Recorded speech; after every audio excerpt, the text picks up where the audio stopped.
Bharatiya Janata party के परिवार की अगुवाई करने वाले जिलाध्यक्ष भाई हरलाल जी, इस यात्रा के संयोजक भाई बसंत जी,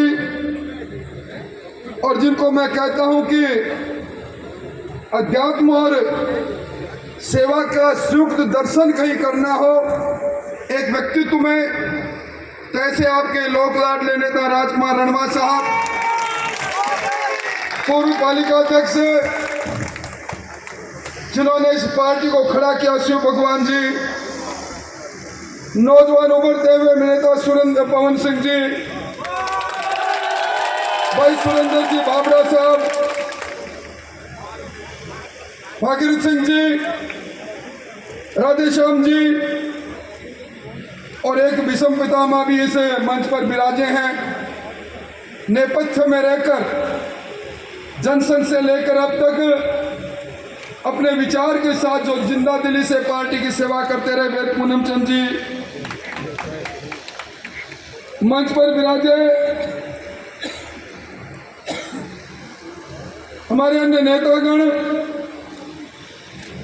और मेरे सामने विराजे इस रतनगढ़ के गांव-गांव, ढाणी-ढाणी से आए में मोतियों से महंगे किसान भाइयों, पिछले कई घंटों से इस यात्रा का राज तिलक करने के आई हुई शक्तिश्वरा माता और बहनों, भाइयों, मैं बरसों से रतनगढ़ में आ रहा हूं। कोई चुनाव ऐसा नहीं रहा जिस चुनाव की सभा में मुझे आने का मौका नहीं मिला हो। अभी मुझे कहा गया कि स्वागत सभा है। मैं मन ही मन सोच रहा था, स्वागत यानी फिल्म का ट्रेलर, तो पूरी फिल्म कैसी होगी? इसको स्वागत सभा कहूं या विराट सभा कहूं या सभा जनता का प्रेम कहूं, मेरे पास शब्द नहीं। कौन से शब्दों से इस तपत में, इस गर्मी में।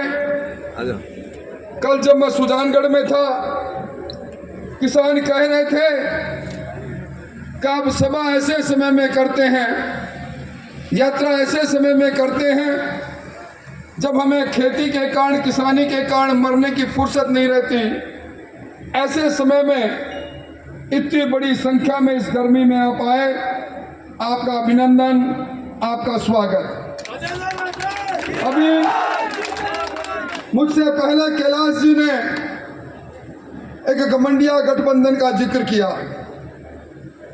एक शेर को घेरने के लिए दुनिया के सबसे लोकप्रिय नेता, अमेरिका की कंपनी मॉर्निंग कंसल्ट ने जिनको कहा कि मोदी जी से लोकप्रिय दुनिया का कोई नेता नहीं, उन मोदी जी को घेरने के लिए जो 28 दलों का एक इंडिया के नाम से गठबंधन बना है, घमंडिया गठबंधन, कहीं का ईंट कहीं का रोड़ा, और उस गठबंधन के नेता की जो बात कही, वो कहते हैं कि सनातन धर्म डेंगू है, मलेरिया है, एड्स है। कैलाश जी, ये धरती भाई जी हनुमान प्रसाद जी की धरती है। उन्होंने स्वतंत्रता का संग्राम लड़ा, पर इस पूरी दुनिया में, इस हिंदुस्तान में गीता प्रेस के माध्यम से सनातन के लिए जो प्रवाह किया उन्होंने, ये सनातन की वो धरा है जिसके सपूत ने साहित्य के द्वारा पूरे देश को कहा कि सनातन अनादिकाल से है, जन्म से, मरण से, अर्पण से, तर्पण से हमारा संबंध है। इस सनातन को समाप्त करने वाले ये लोग, ये खुद ही समाप्त हो जाएंगे, क्योंकि जनता जब जनार्दन का रूप लेती है, जिसका विराट स्वरूप मेरे सामने बैठा है, तो जनार्दन किसी को छोड़ता नहीं। भाइयों, मैं कह सकता हूं 4 अश्वमेघ के घोड़े दौड़ रहे हैं, 4 अश्वमेघ की यात्राएं चल रही है, चारों दिशाओं में चल रही है। जब मैं आपको अपनी बात कह रहा हूं, राजस्थान के पूर्व, पश्चिम, उत्तर, दक्षिण, चारों दिशाओं में इसी प्रकार का ये परिवर्तन के संकल्प का रथ दौड़ रहा है। और मैं कह सकता हूं ये परिवर्तन यात्रा अब जन यात्रा बन गई। राजस्थान का जन जन अब इस कुराज को, इस कुशासन को, इस आताताई सरकार को, जिन्होंने लूट और झूठ के अलावा कुछ किया नहीं, उसको समाप्त करने के लिए तैयार बैठा है। आज आपने समाचार पत्रों में पढ़ा होगा कि एक कांग्रेस के वरिष्ठ विधायक मेरे साथ 4 बार रहे विधानसभा में, 2 बार सरकार में मंत्री रहे, भरत सिंह कुंदनपुर, मुख्यमंत्री जी कोटा में जब अपनी सभा को संबोधित करने जा रहे हैं, मंत्रिमंडल की बैठक करने जा रहे हैं, उस समय अपना मुंडन करवाते हैं। मुंडन किए बालों को एक लिफाफे में डाल के पत्र लिखते हैं, मुख्यमंत्री जी आपका ईमान मर गया, आपकी नैतिकता मर गई, आप भ्रष्टाचारियों के सुरंगना बन गए, आप लुटेरों के अगवा बन गए, इसलिए मैं मुंडन करवा रहा हूं और मेरे शीश के ये बाल आपको भेज रहा हूं। अगर ये बात और कोई कहता तो शायद विश्वास नहीं होता। आपने 4 दिन पहले देखा होगा, अभी चिंता व्यक्त की कैलाश जी ने बिजली के लिए। कैलाश जी ये बिजली तारों से चाहकर अब बिजली के बिल आते हैं तब झटका दिए। हम सरप्लस हैं और कटौती की हालत क्या है। या कोई भी होगा जिसकी आंखों में लड़ाई नहीं होगी, क्योंकि रात को बिजली मिलती नहीं, किसान इंतजार करता रहता है कि बिजली आए तो भागकर अपने ट्यूबवेल का स्टार्टर दबाऊं, प्यासे खेत में करती हुई मूंगफली को बचाऊं, मेरी फसल को बचाऊं। किसान भागकर स्विच की ओर बढ़ता है, पता लगता है कि बिजली चली गई। या जिस तरह कांग्रेस आई है बिजली गई है, जब से कांग्रेस आई बिजली गई। अब इस सरकार को गई करने का वक्त आ गया, वक्त आ गया है बदला लेने का। जब सरकार के मंत्री अशोक चांदना ये कहे कि मेरी सरकार, इस सरकार के अंदर मेरे किसान को बिजली नहीं मिल रही, मैं धरने पर बैठता हूं, और मुख्यमंत्री जी उनको डांटते हैं। आपने अखबारों में पढ़ा होगा, वो मुख्यमंत्री जी कहते हैं लानत है आपकी सरकार को, ले लो अपना मंत्री पद, बिजली तो दे नहीं सकते। ये क्या माजरा है? ये और कोई कहता तो दूसरी बात थी।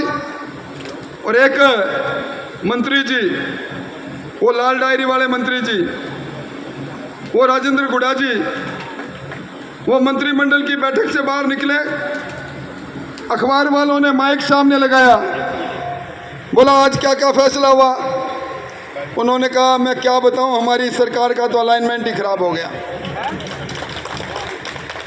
फिर वो बोले कि ये हमारी सरकार है, इस सरकार में कमीशन बढ़ते बढ़ते 50% हो गया।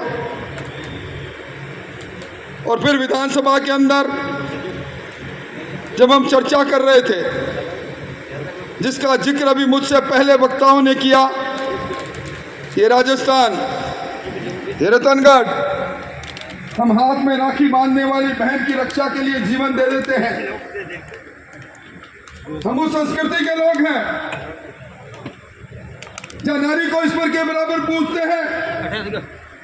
ये राजस्थान वो राजस्थान है जब आताताई अल्लाह दीन ने अपने कदम चित्तौड़ के दुर्ग के तरफ बढ़ाए, पद्मनी 16,000 रानियों के साथ कूद पड़ी ज्वाला में, जोहर कर डाला। ये मीरा की भक्ति का राजस्थान, ये राणा की शक्ति का राजस्थान। और इस राजस्थान में महिला दुष्कर्म में जब हम लगातार 2 वर्ष तक पहले पायदान पर पहुंचते हैं। जब मैं बहस कर रहा था, मैं आज भी वो दृश्य देखता हूं तो मुझे अपने आप पर भी शर्मिंदगी आती है। अचानक संसदीय कार्य मंत्री खड़े होते हैं और कहते हैं राठौड़ साहब बैठो, मैंने सोचा कि मैंने कुछ आंकड़े रखे थे, शायद उसमें कुछ गलती रह गई होगी। संसदीय मंत्री शांति धारीवाल खड़े होकर कहते हैं यहाँ बलात्कार इसलिए होते हैं कि मर्दों का प्रदेश है। लानत है ऐसी सरकार पर। ऐसी सरकार हमारे पर शासन करे, उनसे जब हम शासित होते हैं तो आत्मग्लानि होती है। और इस बार जब विधानसभा में ये बात चल रही थी, राजेंद्र गुड़ा जी ने कहा ये बात सही है कि हमारी सरकार के चलते बहन बेटी सुरक्षित नहीं, उनको बर्खास्त कर दिया। दूसरे दिन लाल डायरी लेकर आते हैं, कहते हैं ये लाल डायरी वो डायरी है जब ईडी ने आपके मुख्यमंत्री जी के सलाहकार के छापा मारा, पर्यटन के अध्यक्ष के छापा मारा। ये लाल डायरी उन्होंने ऊपर से फेंकी, मैं नीचे लेके भागा। इस लाल डायरी के में काले अरबों में इस सरकार के भ्रष्टाचार का चिट्ठा है। मैं रखना चाहता हूं, जिस तरह लाल कपड़े से सांड भड़कता है, सरकार भड़क उठी और उसके बाद जो कुछ हुआ वो आपके सामने। उस लाल डायरी में लिखा कि मुख्यमंत्री जी ने अपने बेटे को आरसीए का अध्यक्ष बनाने के लिए एक ही रात में 120 करोड़ की रुपए बांट दिए। इसलिए भाइयों, यह सरकार लाल डायरी की सरकार, और इस सरकार के चलते आज किसी से भी बात करो, रीट का पेपर कहां मिलेगा, पीछे से आवाज आ गई, ये रीट का पेपर कहां मिलेगा, तेरे बड़े में क्यों गूंजी। नाथी का बाड़ा लक्ष्मणगढ़ में इतना मजबूत कैसे हो गया। एक परीक्षा के अंदर 4 परिवार के लोग आरएस बन गए उनके। ये यहाँ के नौजवानों के साथ नाइंसाफी नहीं तो क्या है। एक के बाद एक 16 पेपर लीक होते हैं। 400 करोड़ रुपए तो फीस के वो नौजवान भरते हैं फर्मों में। 1.25 करोड़ नौजवान परीक्षा में भाग लेते हैं। और एक कन्हैयालाल पारीक मंदरपुरा नहर का, वो आत्महत्या करता है और आत्महत्या करने से पहले लिखता है, पिताजी आप धान मंडी में जाते हो और धान मंडी में जाकर बोरी उठाते हो, पीठ आपकी लाल में रात को देखता हूं। आपने मुझे कोचिंग में भेजा, आपने यही कहा बेटा इस बूढ़ी पीठ में इतना दम तो है कि साल 6 महीने जब तक तू मास्टर नहीं बनेगा मैं बोरी उठाना छोड़ूंगा नहीं। पेपर लीक होता है, वो नौजवान लिखता है, सॉरी पापा मैं आपका चेहरा आपकी पीठ देख नहीं पाऊंगा। इस कमजोर सरकार में, वीक सरकार में फिर पेपर लीक है, मैं मेरे जीवन को छोड़ता हूं। क्या ऐसी सरकार को हम बर्दाश्त करेंगे। आज मैं समाचार पत्रों में कैलाश जी आज ही मैंने पढ़ा, सीआर चौधरी साहब ने भी पढ़ा, ये गोपाल केसावत, मुझे गर्व है सीआर चौधरी साहब आरपीएससी के चेयरमैन रहे। सोने में काट लग सकता है, सीआर चौधरी पर काट लगाने वाला पैदा नहीं हुआ। ये ईमानदारी का प्रतीक व्यक्ति बैठा है। पर अब आरपीएससी में क्या हो रहा है, गोपाल केसावत जिसको सरकार राज्य मंत्री का दर्जा दे, वो गोपाल केसावत पीसीसी में जाता है, चरखा चलाता है और चांदी के चरखे में सोने के तार निकालता है। लोगों को कहता है 80 लाख रुपए लाओ, आरएस का पद आपको देना मेरी जिम्मेदारी है।